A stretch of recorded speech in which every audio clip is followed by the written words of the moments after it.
we do have some breaking news.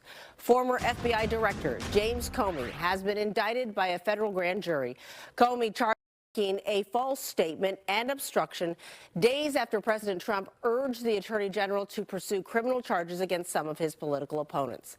The case against Comey centers on whether he made false statements during congressional testimony about the 2016 investigation into Russian election meddling. The president was asked about that case this morning before the indictment was announced. They're going to make a determination. I'm not making that determination. I think I'd be allowed to get involved if it wants, but I don't really choose to do so. I can only say that Comey's a bad person. He's a sick person. I think he's a sick guy, actually. He did terrible things at the FBI. But I don't know. I have no idea what's going to happen. This is all a political witch hunt being led by a president who is bent on revenge. Last week, the Trump U.S.-appointed attorney overseeing the investigations stepped down after the president said he lost faith in his willingness to bring charges. The president replaced him with his former defense lawyer, who has no experience as a prosecutor. Again, the story is still breaking. We will bring you updates as they come in. All right, let's turn back now to our top story from the East Bay. We are getting more information about how police were able to capture several suspects after a smash and grab robbery at a San Ramon jewelry store. Now, we have a lot of video. This video from surveillance and this video from a drone. This drone video, a big part of helping catch the suspects as they left this store, but it was only one part of the story. And as KTVU's Henry Lee joins us live now to explain, he got a behind-the-scenes look at this technology. Henry? Well, Claudine, I've learned that San Ramon police had their drone up above this jewelry store even before this robbery crew showed up in their stolen cars. So police watched it all go down remotely and then directed officers on the ground to move in. This is a drone like the one that gave San Ramon police a bird's eye view of a jewelry store robbery in real time. KTVU got a behind-the-scenes look at the technology that helped lead to arrests. From hundreds of feet above city center Bishop Ranch, the drone's camera instantly gave police footage of the getaway stolen vehicles. The group invaded Heller Jewelers at about 1:50 Monday afternoon. Some were armed with guns, while others smashed display cases with tools. San Ramon Police Lieutenant Lacey Pelayo says the total haul was worth up to $2 million. Everywhere from rings to watches, necklaces, bracelets. That was among some of the stuff that we recovered. But the group didn't count on the front door to lock behind them. One robber fired shots from a 9mm handgun, shattering the glass door and allowing them to get out. But thanks to a tip by Dublin police, San Ramon police had already launched their drone, which spotted the group running to getaway cars staged in the valet area. This is the command center for what's known as the Drone as First Responder program at San Ramon Police.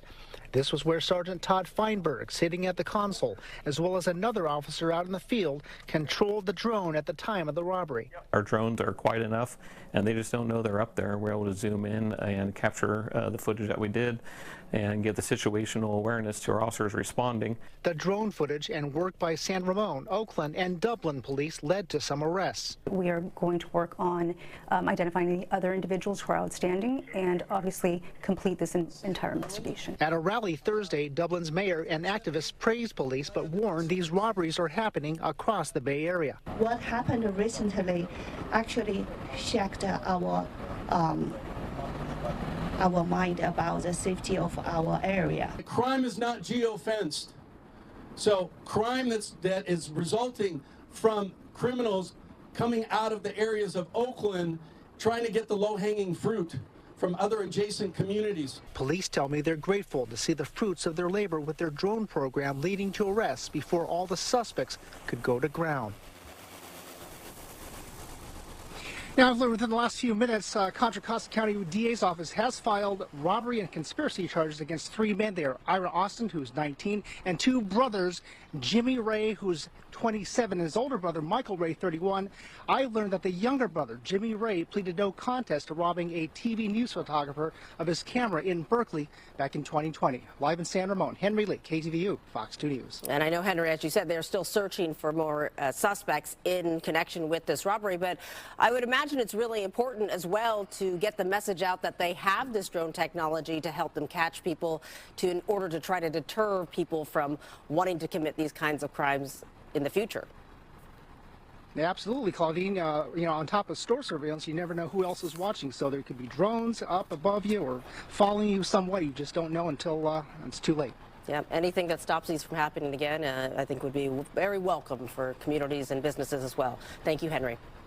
Well, victims of deadly crimes are being remembered today in Oakland on this National Day of Remembrance for Murder Victims.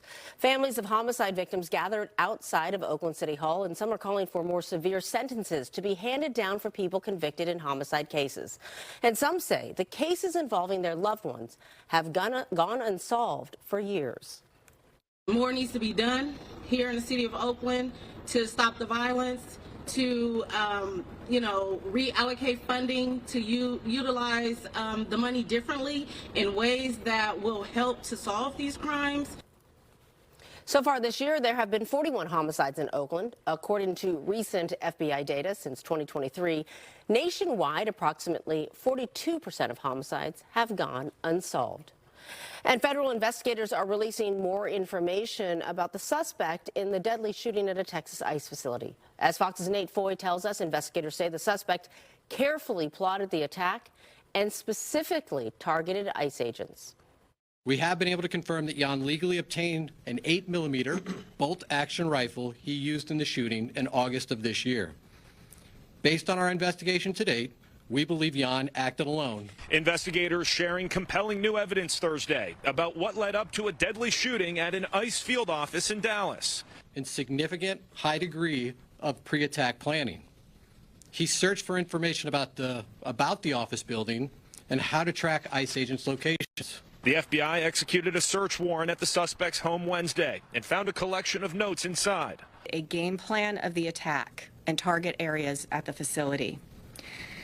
He called the ICE employees people showing up to collect a dirty paycheck. He hoped his actions would terrorize ICE employees and interfere with their work, which he called human trafficking. Police say the shooter was perched on a nearby rooftop and fired indiscriminately at the building, hitting 3 ICE detainees inside a transport van, killing one of them. The tragic irony for his evil plot here is that it was a detainee who was killed and 2 other detainees that were injured.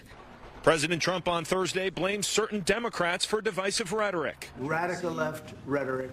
The radical left is causing the problem. In response to the attack, DHS Secretary Kristi Noem is increasing security at ICE facilities throughout the country. In Dallas, Texas, Nate Foy, Fox News. Well, Democrat leaders in the House of Representatives issued a statement in response to the president's comment.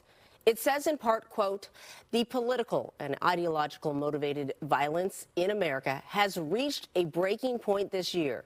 We need leaders who bring the country together in moments of crisis, and that is what is required right now.